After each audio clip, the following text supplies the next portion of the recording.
Good evening mga kababayan. Gagawa ulit tayo ng panibagong video. Viral ngayon si General Brownie, Steve Brownie. Browner. Yung sinasabi niyang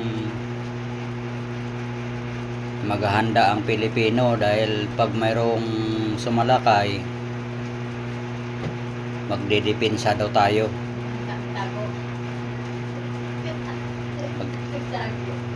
Magdedepensa daw tayo kung tayo sasalakayin. Yan mahirap sa kanila, no?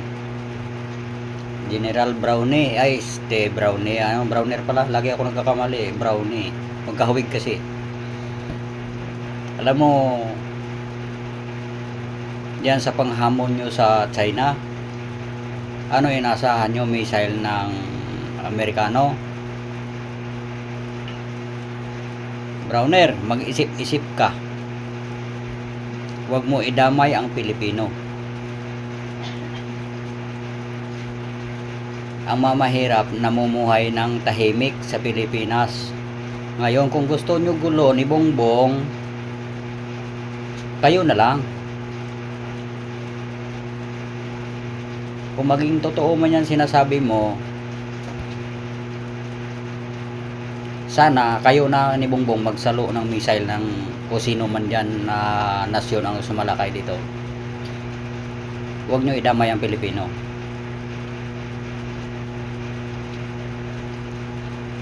Nagmamatapang-tapangan ka. Ilang piraso lang missile mo? Kung halimbawa ay China ang sasalakay, eroplano ng Pilipinas, fighter jet, 12 piraso, bumagsak pa yata ang isa. Ngayon, nagyayabang ka, may pangdepensa ka, missile ng Amerikano ang gagamitin mo. Ilang piraso yon? Wala ka pa. Browner, wala ka pa sa kalingkingan ng China. Yung sinasabi mong isang buwan kaya nyo pa magdepensa, kahambugan na lang yan. Baka pag pinaulanan ka ng missile ng China, tatakbo ka sa ibang nasyon kasama si Bongbong.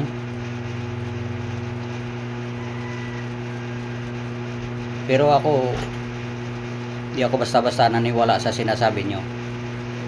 Tingin ko yung diskarte mo, utos naman siguro ng amo mo yan, na magsalita ka ng ganyan para ilihis ang flood control investigation.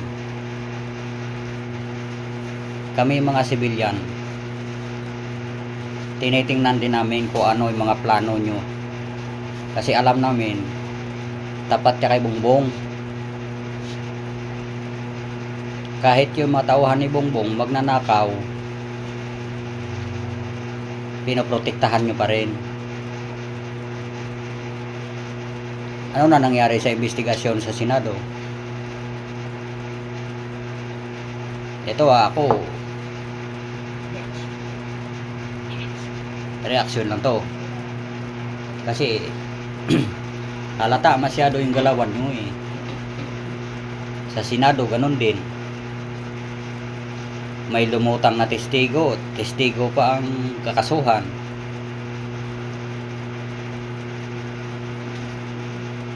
Tanong lang, magkano ba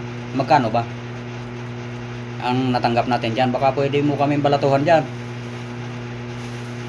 Browner, bigyan nyo kami mong mahirap. Huwag nyo suluhin. Hindi nyo naman madala sa libingan kung binigyan kayo. Pero bakit, nagtataka lang kami, bakit antibay ng panindigan nyo kay Bongbong? Kaya nag-isip tuloy kami kung magkano ang binigay sa inyo.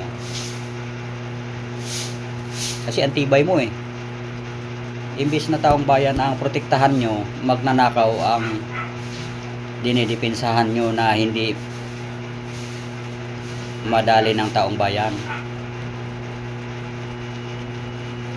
Halata masyado galawan nyo, kahit sa Senado halata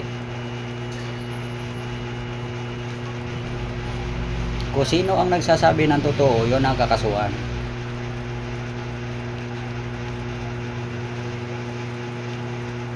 Sa tingin mo ba tatagal yan si Bongbong sa pwesto niya? Dahil pinoprotektahan niyo sila?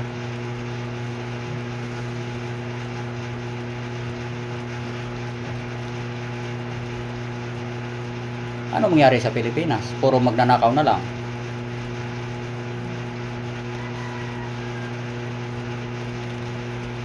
Tapos doon sa bahay ng mga buhaya, mayroon din nangangaw-ngaw doon. Kasi alam naman namin na diskarte nyo yan para ilihis ang investigasyon sa flood control. Kasi yung nangangaw-ngaw na yan, dawit rin yan eh. Dawit rin yan. Yung pumirma sa pag-impeach kay Sara, yung pumirma doon, sinabi na ni ano yan, ni Congressman Toby Chanco, na bawat pirma ay may milyon katapat. Naniniwala kami doon. Kaya todo pinsan nyo kay Bongbong kasi magkasabwat na. Sabuatan na kayo. Hindi nyo madala sa libingan yan, pira nyo.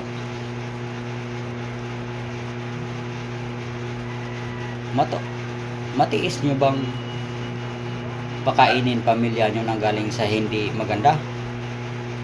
Ako browner ha, hindi kita hinatulan na tumanggap ka, pero tanong ko lang, baka milyon-milyon ang tanggap mo, eh balatuhan mo kaming mga mahirap. Bitawan mo na yan si Bongbong, wala namang ginawa sa Pilipinas yan. Kung gusto mong maayos ang Pilipinas, taong bayan suportahan mo. Huwag yung iisang tao lang.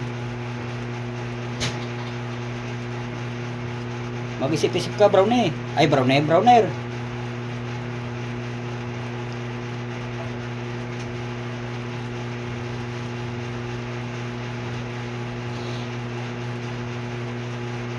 Pera, dadalhin ka lang sa impyerno niyan, browner.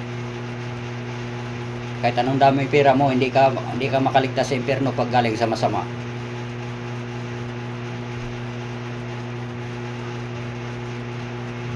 Kaya yung palabas mong may sasalakay sa Pilipinas, tingin ko ano lang yan eh.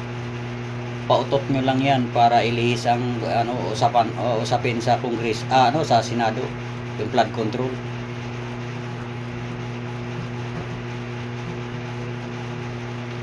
Hindi kami magtatanong, yan ba utos si Bongbong sa inyo para ilihis lahat ng mga korupsyon?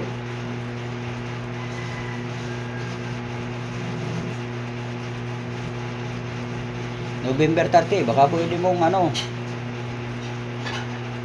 mong bitawan na yan si Bongbong. Pakiusap, ibalik sa maayos ang Pilipinas. Sipin mo dati kay Duterte, yung mga adik hindi mo na makikita sa kalsada, pero ngayon hindi naman natin kakilala yan, pero halata ang galawan ng mga adik sa labas na sila sa kalsada na. Iyan ba gusto nyo?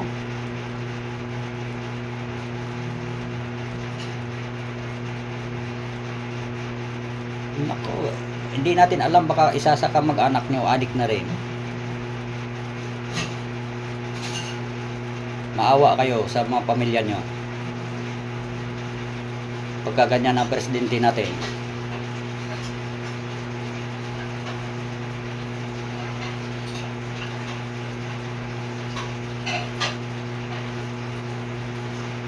Hindi tuloy ako nakabati sa mga kababayan Luzon, Visayas at Mindanao.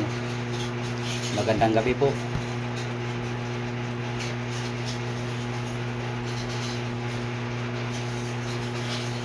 Browner ka agad ang pinag-usapan natin, kaya hindi tuloy ako nakabati. Kamusta na po kayo, mga kababayan?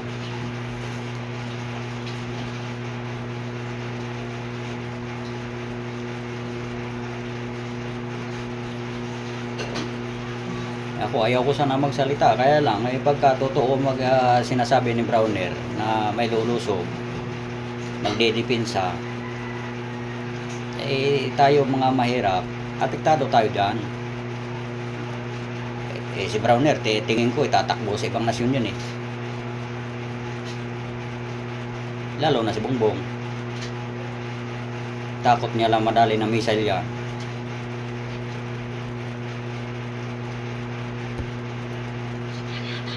Kaya hanggang dito na lang mga kababayan. Mag-iusap tayo kay Browner. Bitawan mo na yan, Browner. Taong bayan, suportahan nyo, hindi yung isang tao lang. Kung walang binigay sa'yo.